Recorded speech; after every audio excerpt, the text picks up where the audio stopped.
कबीर ने उससे कहा आप अपना एक कदम, एक पैर, एक डग जो है वो पूर्व दिशा की ओर भरें, पूर्व दिशा में एक कदम रखें। उस व्यक्ति ने अपना एक कदम पूर्व दिशा में रखा। फिर कबीर ने कहा अब अपना दूसरा कदम जो है वो दक्षिण दिशा में रख दो। पहला कदम पूर्व दिशा में और दूसरा कदम दक्षिण दिशा में। उसने कहा कबीर ऐसा कैसे हो सकता है, मेरा शरीर असंतुलित हो जाएगा, मैं गिर जाऊंगा। ये मैं बाध्य हूं, ये प्राकृतिक नियम है कि पहला कदम यदि पूर्व दिशा में रखा है तो दूसरा कदम भी आपका पूर्व दिशा में ही बढ़ेगा। ऐसा तो है नहीं कि पहला कदम पूर्व दिशा में रख करके दूसरा कदम दक्षिण में रख दोगे, ऐसा संभव नहीं है। कबीर ने कहा बस जीव की स्वतंत्रता भी कर्म करने में इतनी ही है, जीव कर्म करने में भी उतना ही स्वतंत्र है। आपने एक अच्छाई की ओर कदम बढ़ाया तो आपका दूसरा कदम सहजता से ही अच्छाई की ओर ही बढ़ेगा। यदि एक कदम बुराई की ओर बढ़ाया तो दूसरा कदम अपने आप बुराई की ओर बढ़ेगा। इसलिए महात्माओं ने कर्म करने से पूर्व उसके ऊपर विचार करने की शिक्षा दी। भगवान ने स्वयं गीता में कहा है कि कर्मण्य कर्म यह पश्येत कर्मणि च कर्म यह स बुद्धिमान मनुष्यसु स युक्त कृष्ण कर्मकृत। अर्जुन, व्यक्ति यदि अपने कर्म करने से पूर्व थोड़ा सा मन में विचार कर ले कि मेरे द्वारा किए जाने वाले पहले कदम का परिणाम क्या होगा, मैं जिस दिशा में अपना कदम बढ़ा रहा हूं वो दिशा मुझे किस ओर ले जाएगी, मुझे अपने किस गंतव्य तक ले जा करके मुझे खड़ा करेगी, ये बात अगर वो पहले विचार ले तो बाद में जाकर के रोना नहीं पड़ेगा। हम रोते कब है, जब परिणाम सामने आता है। जब परिणाम सामने आता है, यदि शुरुआत में ही हम विचार लें, शुरुआत में ही हम इस बात की ओर ध्यान दे लें कि साहब हम जिस कर्म को शुरू कर रहे हैं उसके परिणाम किस प्रकार के होंगे, यदि थोड़ी सी देर विचार कर लें।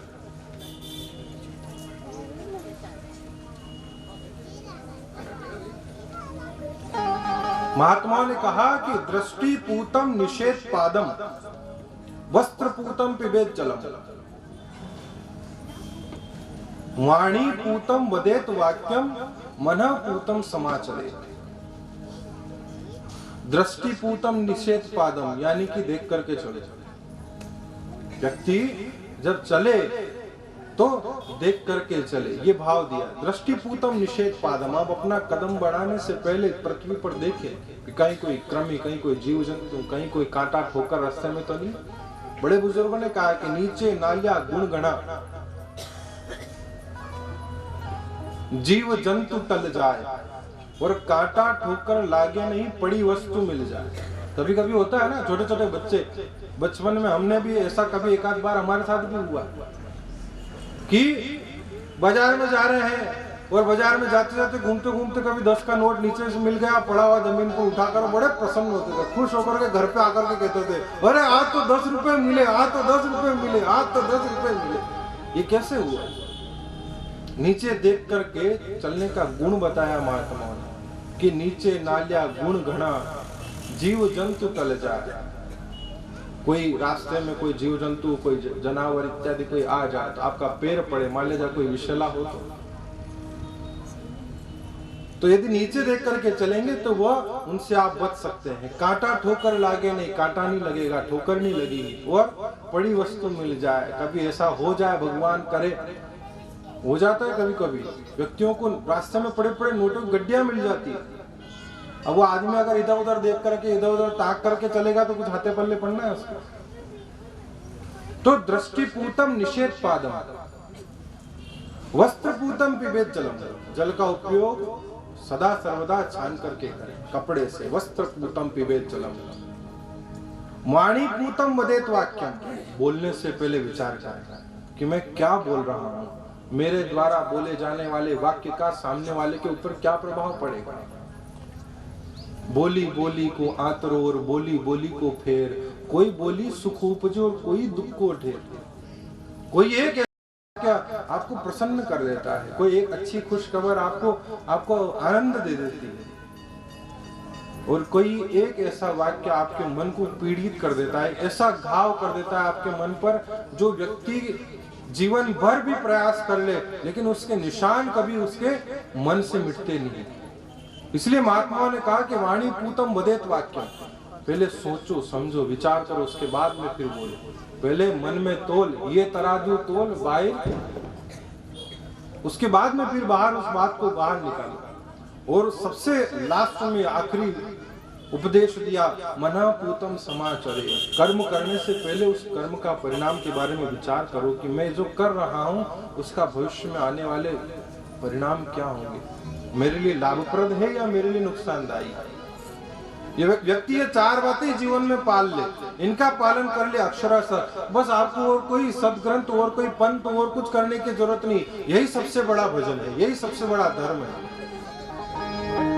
अच्छे कर्म करी लो वरना पछताओगे,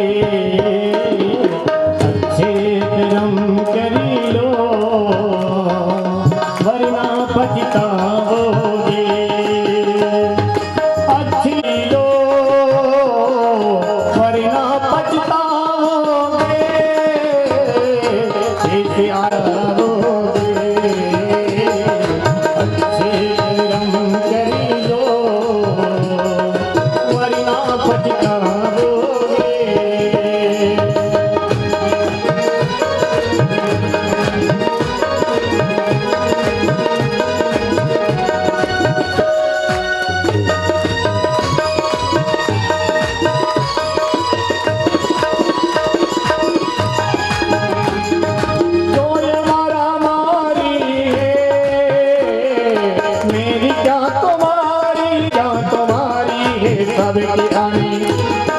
सबकी आनी बारी है, शौक मुक्त रहोगे,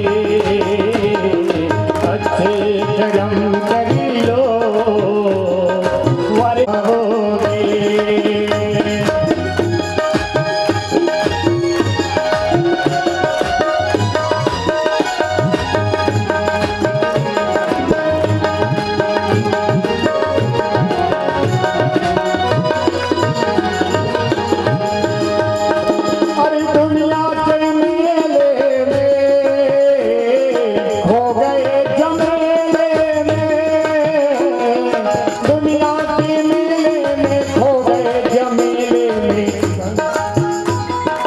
जाना अकेले में देश पार जाओगे, अच्छे कर्म कर लो वरना पछताओगे, अच्छे कर्म कर लो वरना पछताओगे।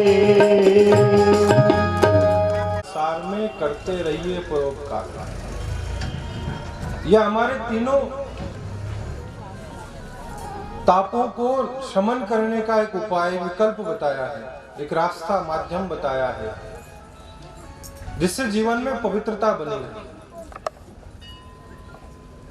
कि तन पवित्र सेवा किए, धन पवित्र किए दान, और मन पवित्र भजन किए होत त्रिविध कल्याण।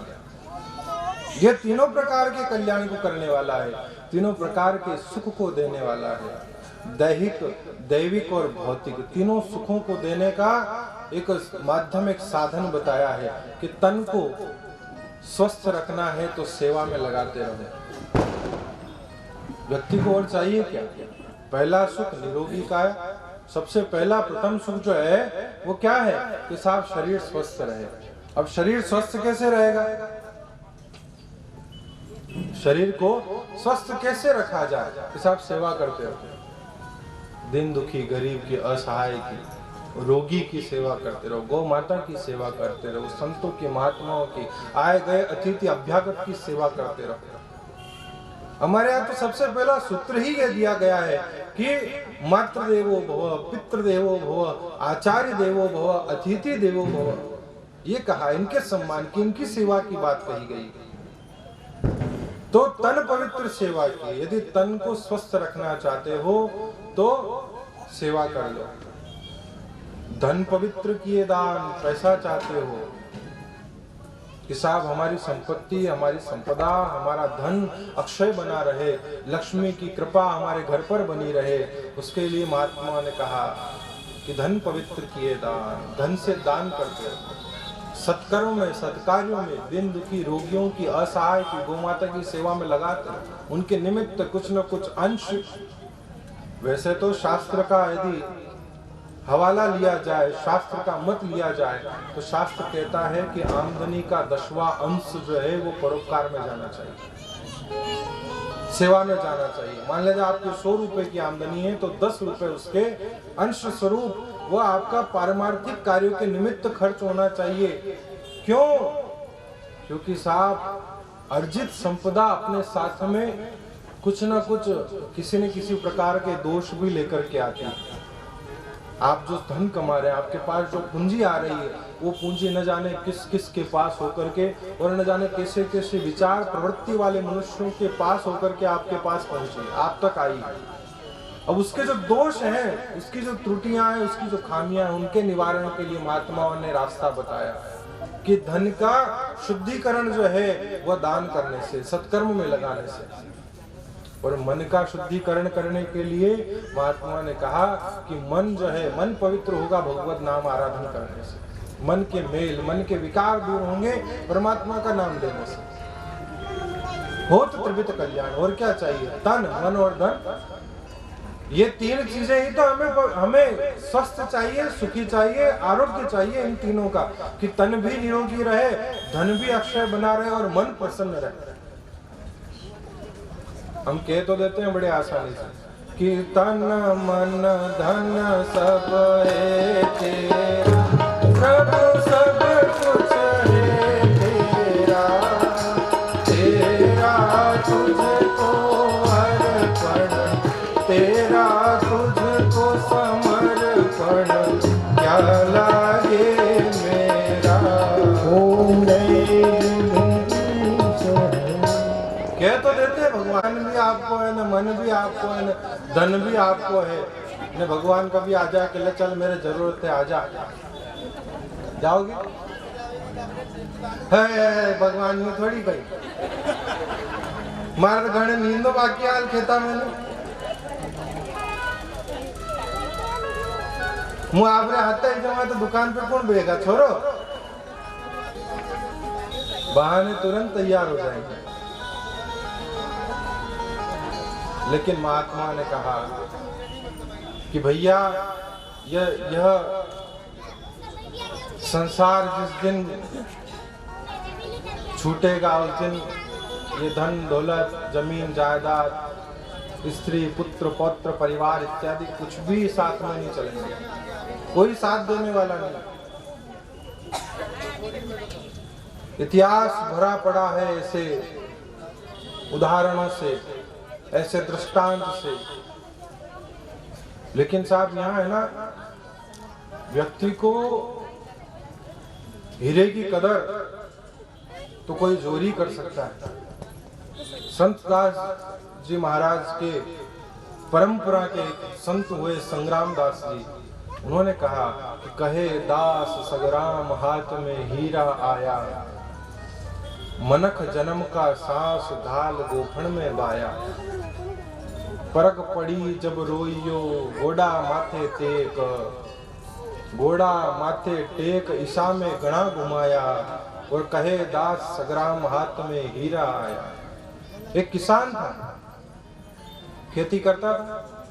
एक दिन उसे अपने खेत पर जो है निदाई गुड़ाई करते करते एक मटका हाथ लगा।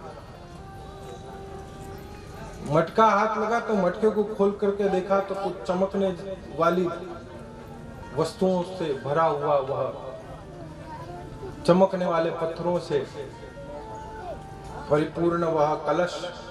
उसने मन में विचार किया, हो भगवान ने कितनी बड़ी दया करी, देखो भगवान कितना दयालु है। मैं पहले जो है तोतों को पक्षियों को भगाने के लिए कहाँ पत्थर बीनता रहता था, भगवान ने घड़ा भर के पत्थर मेरे खेत में दे दिए। कितनी सरलता, कितनी उदारता और कितनी सुगमता हो गई मेरे लिए। अब वो भैया जो है मचान पर बैठा बैठा और तोते भगाने के लिए, पक्षियों को ताड़ने के लिए गोफण में वह पत्थर डाल डाल करके और पक्षियों को उड़ाने लगा। एक दिन उसकी पत्नी जो है भोजन देने के लिए खेत पर आई हुई थी, साथ में छोटा बच्चा था गोद में लिए। पति को भोजन करा रही थी तो बच्चा इधर उधर खेलने लगा। कहीं से बच्चे को एक पत्थर हाथ में लग गया, बच्चा उसे खेलता रहा उसके साथ में। पत्नी ने अपने उस किसान पति को भोजन करवाया और वापस बच्चे को गोद में लिया, उठा करके जाने लगी। अब वो जो पत्थर था चमकीला, वो उस बच्चे के हाथ में ही रह गया। घर जाकर के देखा तो बच्चे के हाथ में चमकीला पत्थर और उस पत्थर को देख करके उसके मन में विचार आया कि ये बड़ा चमक रहा है, चमक चमक कर रहा है।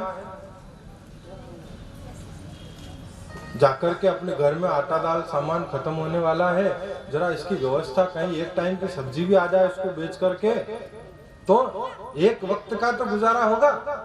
ऐसा विचार करके वो बच्चे को साथ में लेकर वो पत्थर उससे लेकर और बाजार में गए। सब्जी वाली के पास जाकर के उससे पूछा कि इसके बदले तुम क्या दोगे। अब सब्जी वाली जो थे वो तो अनपढ़ गंवार, अंगूठा टेक, पढ़े लिखे तो थे नहीं। उसने कहा कि इससे 2 टाइम की सब्जी दे दूंगी। उसने कहा मैं तो समझ रही थी 1 टाइम की सब्जी आएगी, इससे जरा सा पत्थर से, ये कह रही 2 टाइम की सब्जी दे दूंगी। चलो आगे चल करके पता करें, किसी और से पूछे। वो गई किराने वाले की दुकान पर, राशन वाले के वहाँ। राशन वाले को जाकर के बताया कि भाई साहब ये इसके बदले में कितना सामान दे दोगे। उसने कहा भरपेट आटा दाल सामान, तेल घी लून शक्कर मिर्च सब दे दूंगा। अब उसके मन में आया कि वहाँ 2 वक्त की सब्जी आ रही थी, यहाँ भरपेट जो है आटा दाल सामान जितना अपने से उठे उतना दे रहा है, कहीं और जाकर के तलाश करें। ऐसे करते करते करते करते वो आखिरी में जाकर के जौहरी की दुकान पर पहुंचे और जौहरी ने वो पत्थर के बदले में उसे 1 लाख रुपए देने की बात कही कि मैं इसके बदले तुम्हें 1 लाख रुपए, सस्ता जमाना था, अब 1 लाख रुपए तो बहुत ज्यादा होते थे उस जमाने में। आजकल तो 1-1 लाख रुपए की तो साइकिल ही जा रही है, छोरा छोरी के साइकिल ही जाए 1 लाख रुपए की। बोलो साहब, जहाँ किसी जमाने में 1 लाख रुपए में बंगला बन जाता था,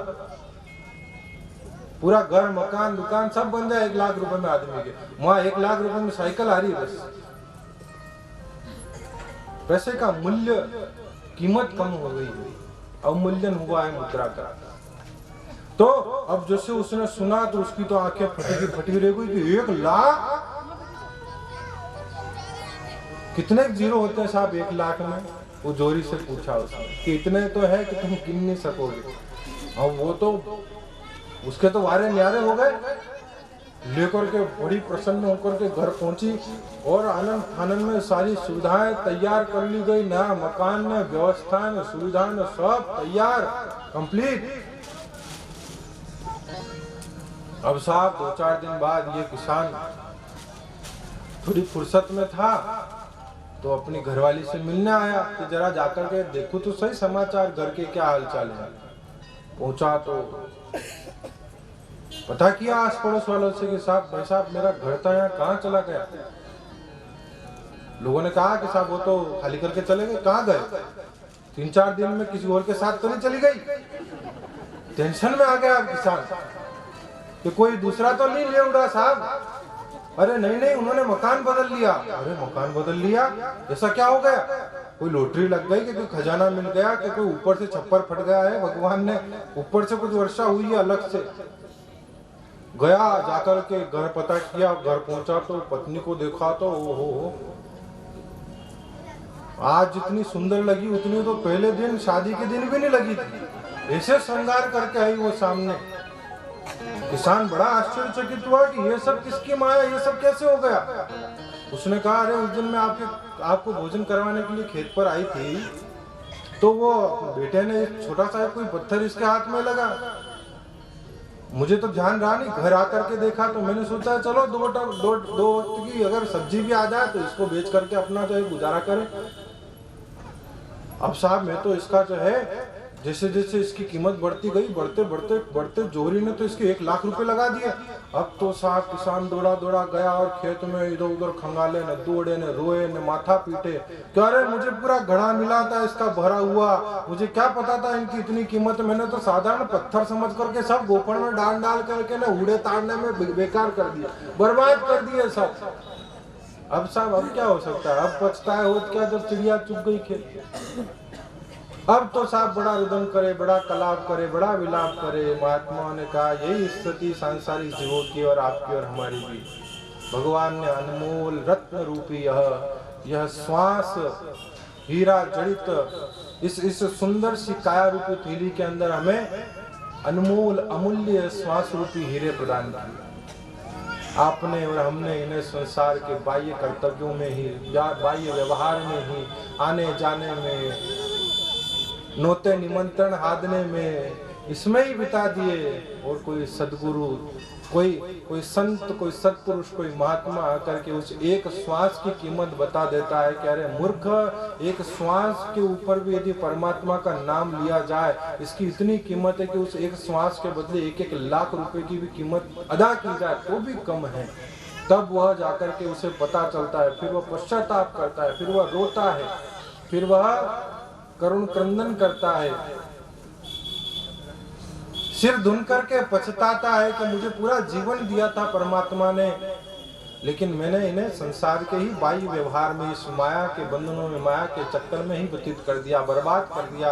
यदि मैं भगवत भजन कर लेता तो मेरा यह मनुष्य शरीर सार्थक हो जाता। इसलिए संतों ने कहा कि ऐसो कोई नहीं रे, ऐसो कोई नहीं रे, क्या हीरा को परखइयो राम, कोई नहीं रे, कोई नहीं रे, ऐसो कोई नहीं रे, क्या हीरा को परखइयो राम, कोई नहीं रे, ऐसो कोई नहीं राम, कोई नहीं रे।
राम कोई नहीं रे।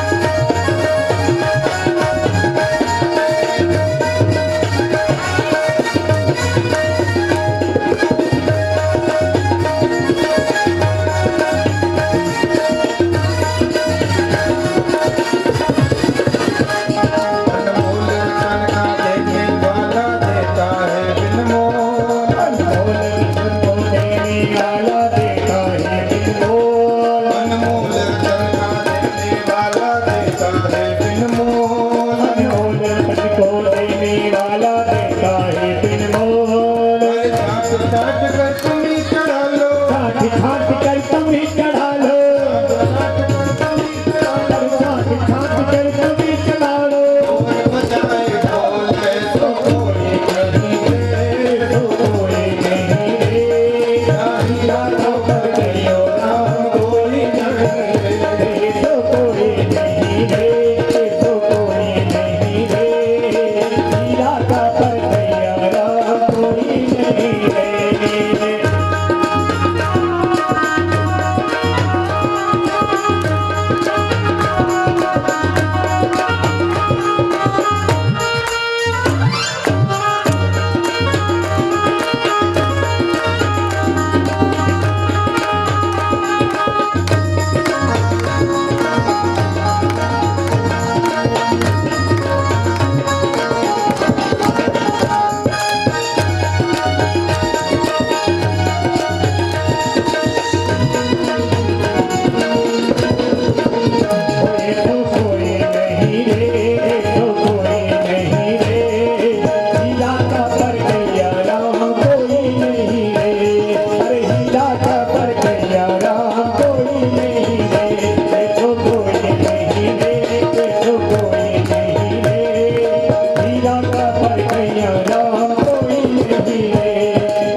किया है कि संसार में बहुत कम ऐसे जीवात्माएं हैं जो जागृत है, जो चैतन्य है, जो संसार के वास्तविक स्वरूप को पहचानने में सफल हो पाए हैं, जो सत्संग का, जो हरिनाम स्मरण का, जो भगवत कथाओं के श्रवण का वास्तविक लाभ समझते हो, वही वह जोरी है, वही उस अनमोल अमूल्य मानव जीवन के कीमत को समझने वाले हैं। भगवान श्याम सुंदर ने अपने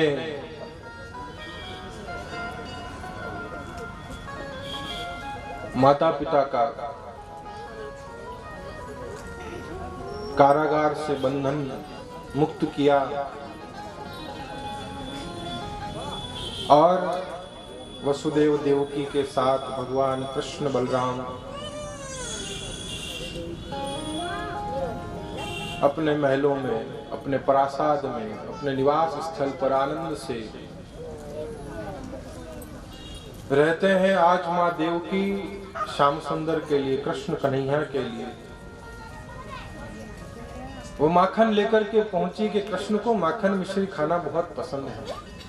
कन्हैया ने वृंदावन में गोकुल के अंदर खूब दही माखन मिश्री का आस्वादन किया। इसका सबसे प्रिय भोजन है माखन मिश्री।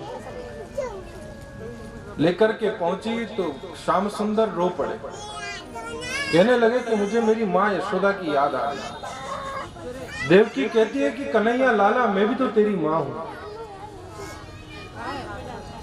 श्याम सुंदर दोनों अपने हाथों से अपनी आंखों को मूंद करके अविरल अश्रुधारा बहाते हैं। महाराज वसुदेव भगवान श्री कृष्ण के, भगवान श्याम सुंदर के अप्रतिम दैत सखा, जिसके लिए सुखदेव जी महाराज ने वर्णन किया है। वृषणाम प्रवरो मंत्री कृष्णस्य दैत सखा, शिष्यो बृहस्पते साक्षात उद्धवो बुद्ध सत्तम। बड़े ज्ञानी हैं, बड़े गुणी हैं और भगवान श्री कृष्ण के ही अनन्य अनुरागी, बचपन से ही जिनका अनुराग भगवान के प्रति रहा, जो कृष्ण की मृत्तिका की, मिट्टी की मूर्ति बना करके पूजा किया करते थे। दो प्रकार के ज्ञानी संसार में होते हैं, एक ब्रह्म ज्ञानी, एक होते हैं ऐश्वर्य ज्ञानी। व्यक्ति एक समय में दोनों प्रकार का ज्ञान प्राप्त नहीं कर सकता, या तो ब्रह्म ज्ञानी हो सकता है या ऐश्वर्य ज्ञानी हो सकता है। लेकिन ये उद्धव देवगुरु बृहस्पति के ऐसे शिष्य हैं जो दोनों हैं, ब्रह्म ज्ञानी भी है और ऐश्वर्य ज्ञानी भी है। ब्रह्म ज्ञानी वो जो परमात्मा को सब में और सब में परमात्मा का दर्शन करे। सुनी चैव स्वपाके च पंडिता समदर्शिनः। भगवान ने गीता के अंदर उस ब्रह्म ज्ञानी की स्थिति बताई कि वो कैसा होता है, जो छोटे बड़े अबाल वृद्ध नारी पशु पक्षी जंतु मानव में भी मेरा दर्शन करे, वो ब्रह्म ज्ञानी। और एक ऐश्वर्य ज्ञानी जो भगवान के ही स्वरूप में सबका दर्शन करे। ब्रह्म ज्ञानी वो जो सब में भगवान का दर्शन करे, और ऐश्वर्य ज्ञानी वो जो भगवान में सबका दर्शन करे। हम कहते हैं ना कि त्वमेव माता च पिता त्वमेव त्वमेव बंधु च सखा त्वमेव त्वमेव विद्या च द्रविणं त्वमेव त्वमेव सर्वं मम देव देव।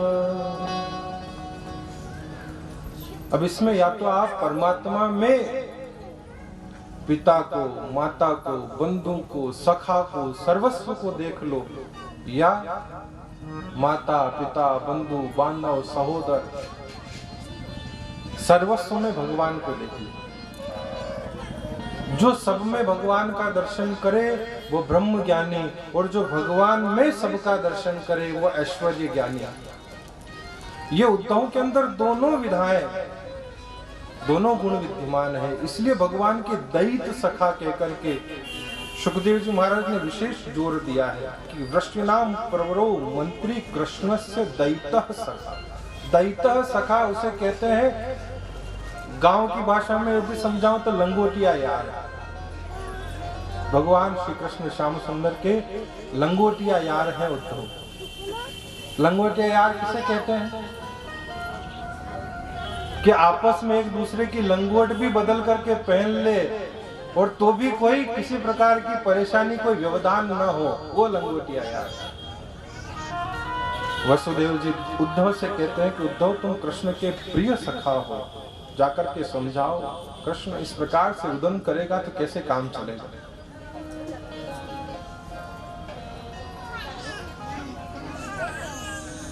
भगवान श्याम सुंदर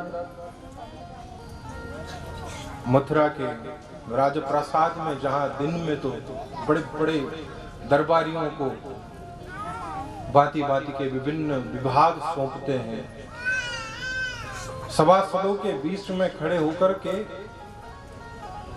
जो अपनी वाक चातुर्यता से, नीति कुशलता से, निपुणता से, क्योंकि अध्ययन करके आए किसके यहाँ, उज्जैनी नगरी के सांदीपनी के आश्रम में रहकर के 64 दिन में जो विद्याध्ययन किया, उस विद्याध्ययन के प्रभाव से कृष्ण वैसे तो स्वयं विद्या निधि है,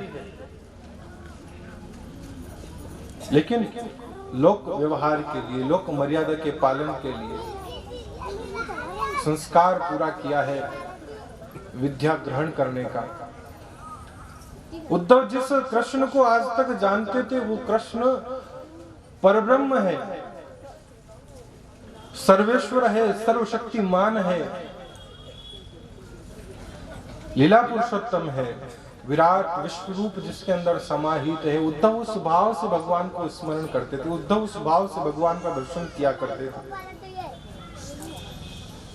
जो कृष्ण दिन भर राज सभासदों के बीच में खड़ा रह करके बड़े बड़े मंत्रणाओं में, बड़े बड़े दरबारियों के बीच में अपनी वाक चातुर्यता, नीति कुशलता के साथ उनको आश्चर्यचकित अचंभित किया करते हैं, वो श्याम सुंदर शाम को रोज नदारद हो जाया करते थे। हर रोज प्रतिदिन शाम को, शाम यानी समझ रहे ना आप, शाम सायंकाल, शाम को श्याम नदारद हो जाया करते थे।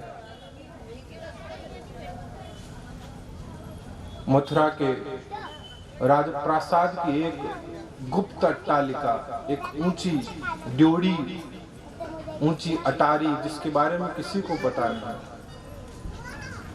श्याम सुंदर के निवास का वह गुप्त स्थान जो सबसे छिपा करके रखा गया है। हर रोज सायंकालीन शाम गोधूली वेला के अंदर उस अटारिका के ऊपर पहुंच करके श्याम सुंदर गोकुल के उस वृंदावन की उस परिकर, उस परिधि की ओर एकटक निगाहों से देखते हुए ये भाव मन में लाते हैं कि कहीं दूर उड़ती हुई वह गो चरण रज की जो धूल आसमान में गुबार उठ रहा है, याद करते हैं श्याम सुंदर की यही समय हुआ करता था जब दाऊ के साथ में गायें बछड़े चरा करके वापस वृंदावन में लौटता था। वो ब्रजांगनाएं, वो गोपिकाएं प्रतीक्षारत जैसे ही आने वाली गायों की टापों को, बछड़ों की हुंकार को सुनती थी, अपने अपने घरों से बाहर निकल करके एक टक निगाहों से श्याम सुंदर के दर्शनों के लिए खड़ी, तत्पर, तैयार, सब काम को छोड़ करके घर की दहली पर आकर के खड़ी हो जाती।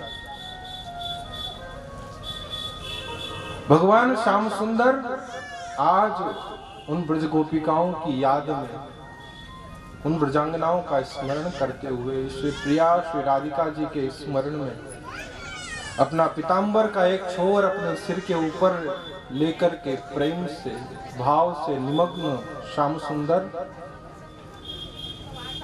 श्री राधे श्री राधे राधे राधे श्री राधे श्री राधे श्री राधे राधे राधे श्री राधे श्री राधे श्री राधे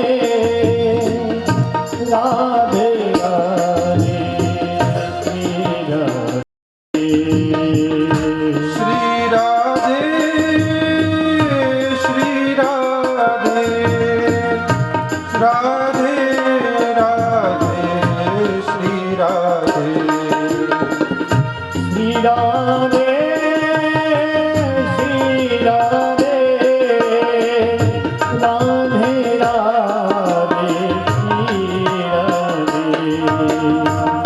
श्री राधे श्री राधे राधे राधे श्री राधे श्री राधे श्री राधे राधे राधे श्री राधे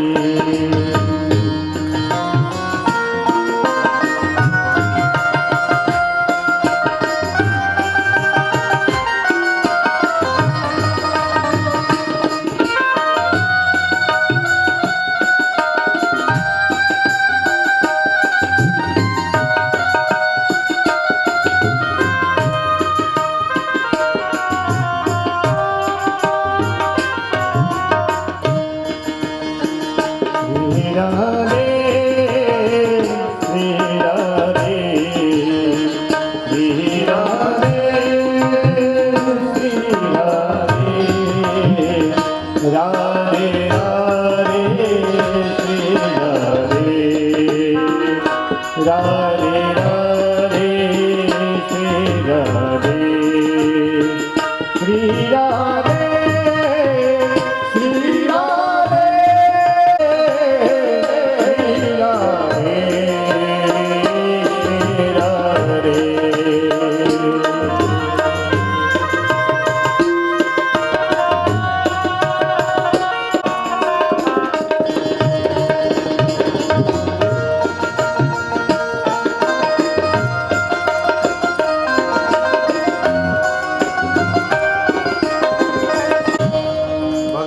श्याम सुंदर ब्रज रजरानी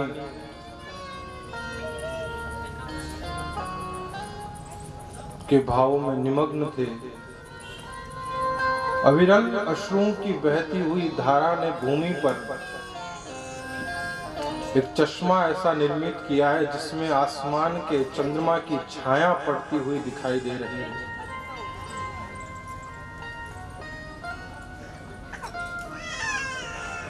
उद्धव ढूंढते हुए आए कि भगवान श्याम सुंदर है कहाँ, कृष्ण कहाँ है। ढूंढते ढूंढते ढूंढते जब उस अट्टालिका के ऊपर उस अटारी पर पहुंचे, देखा तो श्याम सुंदर पीतांबर ओढ़े हुए अविरल अश्रुधाराओं से कपोल के ऊपर रेखाएं मंड चुकी है। देखा कि आज दो चंद्रमाओं का उदय कैसे हो गया। ये आकाश का चंद्र आज इस पृथ्वी के कृष्ण चंद्र के सामने फीका लग रहा है, लेकिन जो भाव, जो स्थिति श्याम सुंदर की देखी, उद्धव हतप्रभ हो गए, आश्चर्यचकित हो गए कि ये किसे देख रहा हूं मैं, ये कौन खड़ा है मेरे सामने।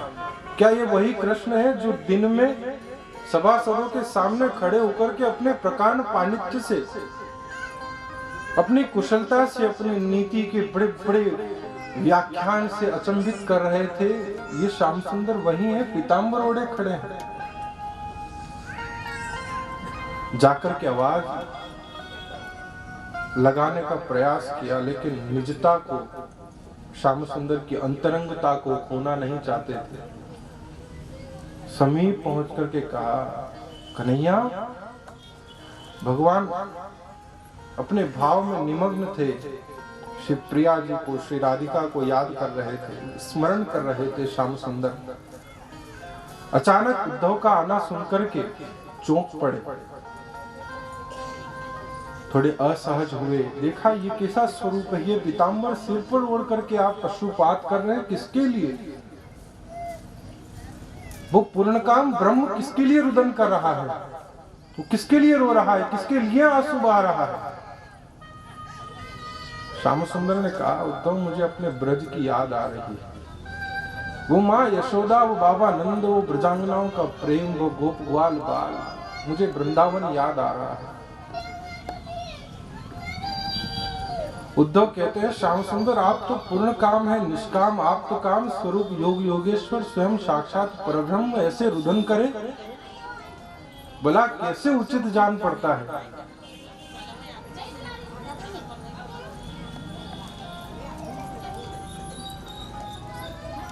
भगवान कहते हैं, उद्धव ये तो प्रेम की बात है उद्धो, बंदगी तेरे वश की नहीं,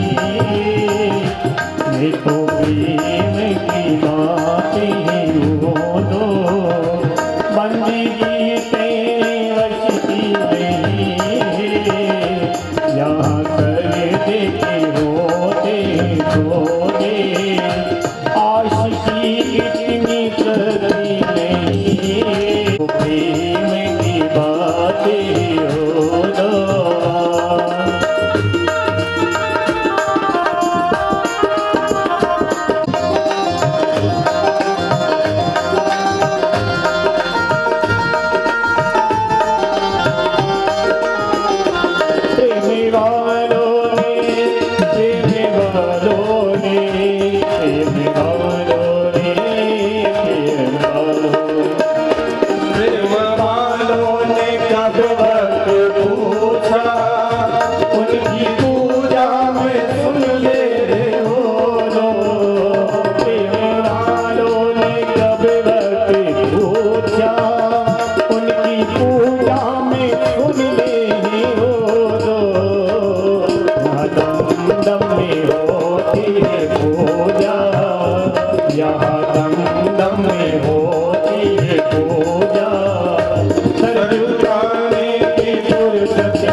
वो जिनकी नजरों में, जिनकी नजरों में, जिनकी नजरों में, जिनकी नजरों में, जिनकी नजरों में है श्याम प्यारे, वो तो रहते हैं जग से नियारे।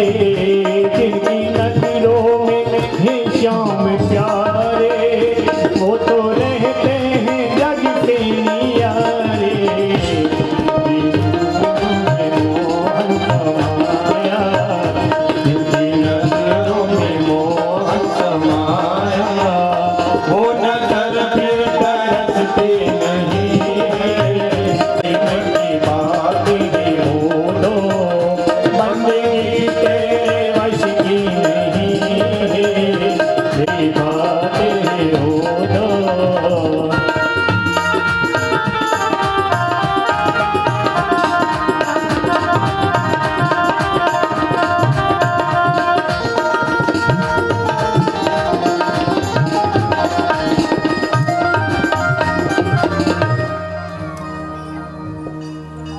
भगवान श्याम सुंदर ने उद्धव को समझाने का प्रयास किया, लेकिन उद्धव कहते हैं प्रभु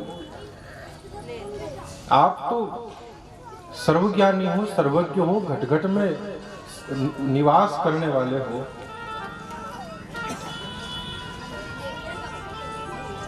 और यदि ऐसा माना जाए कि आप